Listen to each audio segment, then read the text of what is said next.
Brahmamudi serial ఈ రోజు ఎపిసోడ్లో అపర్ణ కావ్య రాజ్కు విడాకులు ఇప్పించాలన్న పంతం నెరవేరుతుందా లేదా విడాకులు ఇవ్వనన్న కావ్య పంతం నెరవేరబోతుందో చూద్దాం. అసలు ఏం జరిగిందో తెలుసుకునే ముందు మన ఛానల్ కనుక ఎవరైనా ఫస్ట్ టైం చూస్తుంటే వీడియోని లైక్ చేయండి, ఛానల్ని సబ్స్క్రైబ్ చేయండి. ఇక వీడియోలోకి వెళితే అందరినీ పిలిచి రాజ్కు కావ్యను విడాకులు ఇవ్వమని ఫోర్స్ చేస్తుంది అపర్ణ. మధ్యలో ఇందిరాదేవి సీతారామయ్య కలుగ చేసుకుని అవి వాళ్ళ జీవితాలు, వాళ్ళ పర్మిషన్ లేకుండా వాళ్ళ అభిప్రాయం లేకుండా వాళ్ళిద్దరికి విడాకులు ఇప్పించాలని నువ్వు ఎలా అనుకుంటున్నావు? అసలు వాళ్ళ అభిప్రాయాలు తెలుసుకున్నావా? అసలు కావ్య ఏమనుకుంటుందో అడిగావా అంటారు. అప్పుడు కావ్య చాలా సంతోషం తాతయ్య గారు, నేనంటూ ఒక మనిషిని ఉన్నానని, నాకు ఉనికి ఉందని అట్లీస్ట్ మీరైనా ఈ ఇంట్లో గుర్తించారు. మీకైనా నా అభిప్రాయం చెప్పాలి కాబట్టి చెప్పాల్సిన వాళ్ళకే నేను చెప్తాను.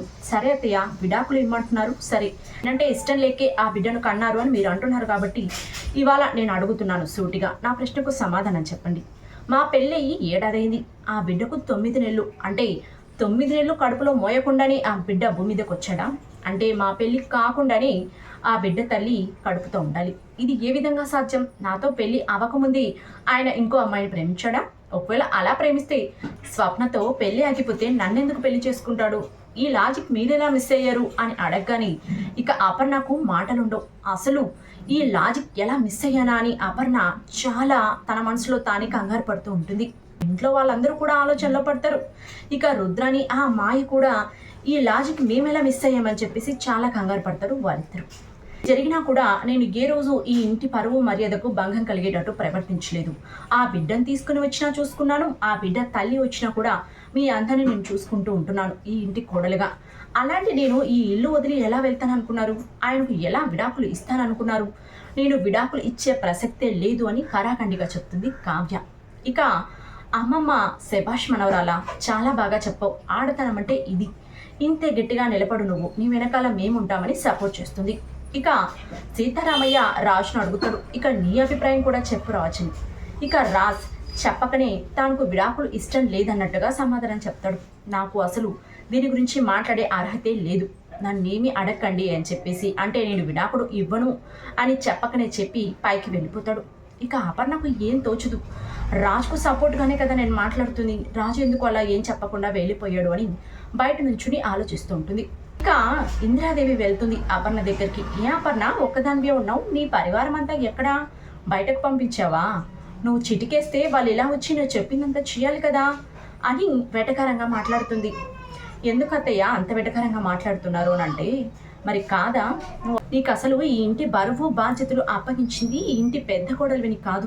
ఆగి ఆలోచిస్తావని, అందరినీ సమానంగా చూస్తావని, ఇష్టం వచ్చినట్లుగా నిర్ణయాలు తీసుకుంటావని కాదు. ఇంట్లో భర్త, అత్త, మామ ఉన్నారని ఏ మాత్రం జ్ఞానం లేకుండా నీకు ఇష్టం వచ్చినట్టుగా నువ్వు నిర్ణయాలు తీసుకుంటావా అని అంటే, అప్పుడు అపర్ణ అంటుంది, నేను కావ్యకు అన్యాయం చేయట్లేదు, వాళ్ళ అమ్మే అన్యాయం చేసింది.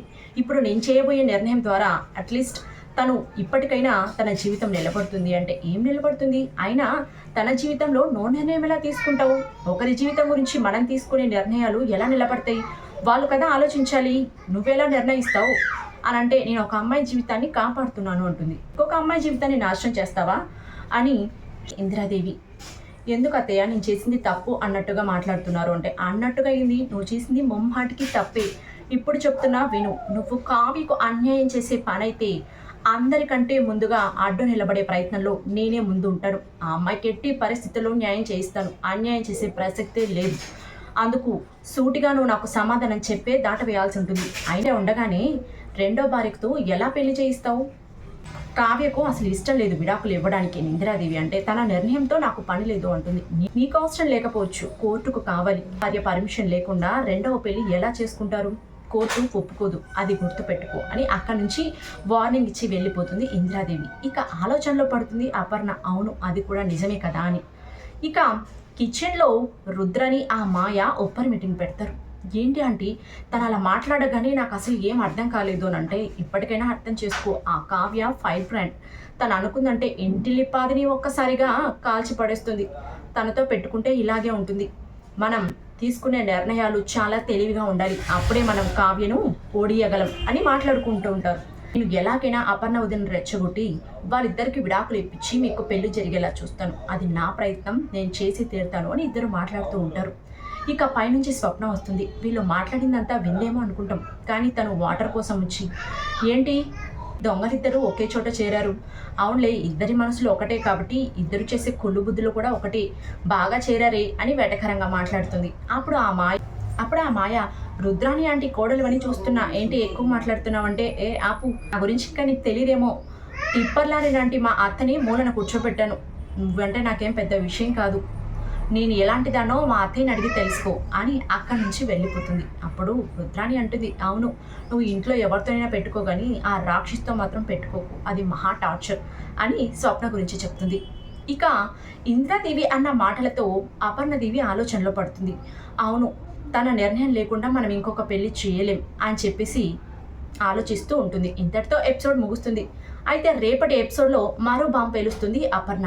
నువ్వు విడాకులు ఇవ్వనన్నావు సరే, వాళ్ళిద్దరూ పెళ్లి చేసుకోవడానికి నాకే అభ్యంతరం లేదు అని నో అబ్జెక్షన్ లెటర్ మీద సంతకం చేయంటుంది. ఆ మాటతో అందరూ ఒక్కసారిగా షాక్ అయిపోతారు. తను నిజంగా సంతకం చేస్తుందా లేదా తనకు బదులుగా ఏం చెప్తుంది అనేది చూడాలి. మరి రేపటి ఎపిసోడ్ చాలా ఇంట్రెస్టింగ్గా ఉండబోతుంది. వీడియో కనుక మీకు నచ్చినట్టయితే వీడియోని లైక్ చేయండి, ఛానల్ని సబ్స్క్రైబ్ చేయండి. ఇలాంటి మరిన్ని సీరియల్ రివ్యూస్ కోసం మన ఛానల్ని సబ్స్క్రైబ్ చేయండి.